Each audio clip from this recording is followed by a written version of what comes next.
في أي دار يا أحبابي الوالدين هما السقف والأرض. الأم هي الحضن والحنان الأول اللي كيرجع ليه القلب من اللي يتكسر، والأب هو داك العمود اللي واقف بلا صوت، ولكن إلا طاح يطيح السقف. الوالدين ماشي غير ناس جابونا لهاد الدنيا، الوالدين هما التاريخ ديالنا، هما الجذور اللي كتشرب منا بلا ما نشعرو، والحكمة اللي كتدور في دمنا قبل ما تدور في العقل. وباش نقول كلمة حق، اللي رباك على الكرامة عمر الفقر ما يقتلك، واللي عطاك الحكمة عمر المرض ما يكسرك، واللي علمك كيف تواجه الدنيا خلى فيك سلاح يا حبابي ما كيشوفو حتى واحد غير الله سبحانه، هو اللي كيعرف قيمته. قيمة الأب ما كنفهموهاش حتى كيغيبنا الوقت. الأب في الحياة بحال الضوء في الصباح، ما كنحسوش بقيمته حتى كيطفى، وكنبقاو نقلبوا على الدفء اللي كان كيعطينا بلا مقابل. وانا يا حبابي كان عندي هاد الضوء، كان عندي هاد الأب، راجل بسيط في شكله ولكن عظيم في العمق ديالو. الله يرحمه، كان كاتب عمومي، وكانت الكلمات عنده ماشي حروف ولكن دروس. ربنا على الحوار، على الوعي، ربنا على الصدق. وكان كيحكي لنا قصص من اللي ما كانش عندنا تلفزيون، قصص ديالو كانت كتوعي، قصص من الواقع كتعلمك كيفاش تعيش وانت مرفوع الراس ولو المادة ما كيناش.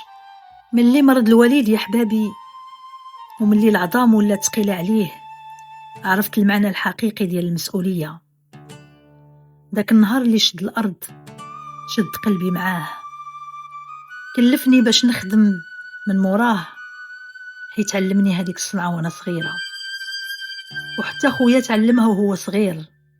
خدمنا واحد، تعاوننا على هم الزمان، قسمنا التعب والمصروف والدموع، قسمنا داك الإيمان اللي خلاه وقف للآخر.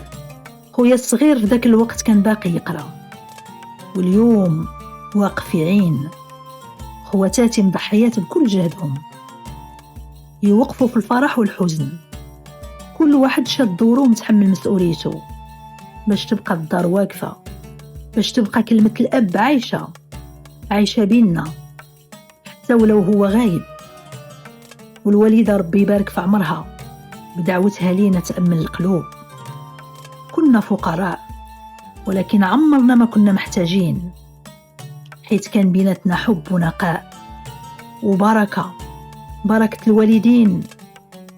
والوالد باقي صوته في ودني كيقول اللي يبكي عليا وانا حي، ماشي حتى نموت.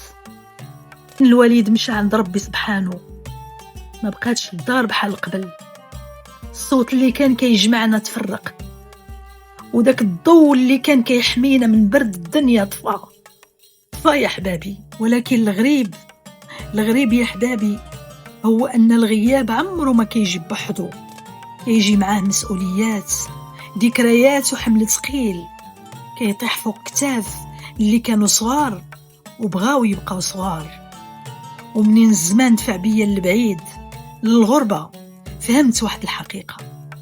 الغربة يا حبابي كتزيدك حنين لحبابك وصحابك اللي تحملوك وصدقوك، وكتفرشك قدام المراية باش تشوف شكون كنت وكيف رجعت. وفي الغربة يا حبابي ما كتسمعش غير صوتك، كتسمع حتى ديك الأصوات القديمة اللي تربيتي بيها، ضحكة الوالد، كلام الوالدة، خطوات خوتك وخواتاتك، وداك البراد اللي ما كانش يتعمر إلا بيدين الوالد الله يرحمه. هنا كتعرف قيمة الأصل، كتعرف باللي الإنسان ما كيتقاسش بجيبه ولكن بالناس، الناس اللي وقفوا معاك في العاصفة. وأنا كل مرة كنطيح كنسمع صوت الوالد في ودني كيقول ما يهمش، ما يهمش بنتي، هزي راسك وسيري القدام، اللي عنده الأصل عمرو يضيع. وخا تعبنا، وخا بنينا حياتنا بالدموع وبنيناها حتى بالضحك، بالمسؤولية والأيام القاسية، وبقينا واقفين حيت هكذا ربانا الوالد. من هاد الكلام في حق الوالد الله يرحمه نقول لخوتي وخواتاتي بانا ما خلاش فلوس، خلا الحكمة، كلام موزون.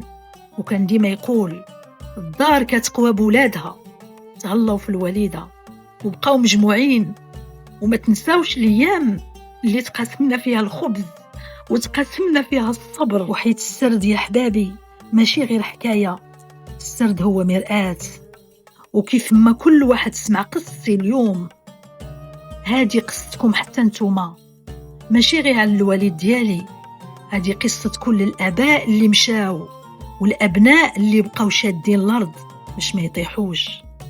نرجع نقول من جديد كلمة حق، اللي رباك على الكرامة عمر الفقر ما يقتلك، واللي عطاك الحكمة عمر المرض ما يكسرك، واللي علمك كيفاش تواجه الدنيا خلى فيك سلاح ما كيشوفو حتى واحد، ولكن الله سبحانه كيعرف قيمته. سرباء الصدى مساحة هادئة كنرجعوا ليها ملي كيكتر الضجيج في حياتنا. هنا الصوت كيصبح دواء، والكلمات كتلقى طريقها للروح بلا ما نضغطوا عليها. أنا عائشة الركراكي كنحكي بصوت على القصص اللي كنخبيوها بين السطور، لحظات القوة ديالنا، لحظات الضعف، التعب، بداية جديدة، وذكريات اللي علمتنا نوقفوا على رجلينا من جديد. هنا غادي تلقاي حديث صادق، حنان، تجارب نسائية، تأملات من القلب للقلب، فضفضة. سرباء الصدى قناة صوتية بصوت أختكم عائشة الركراكي. تحياتي لكم من القلب، واللي عجبها المحتوى تشترك، ولكم مني أغلى التحيات.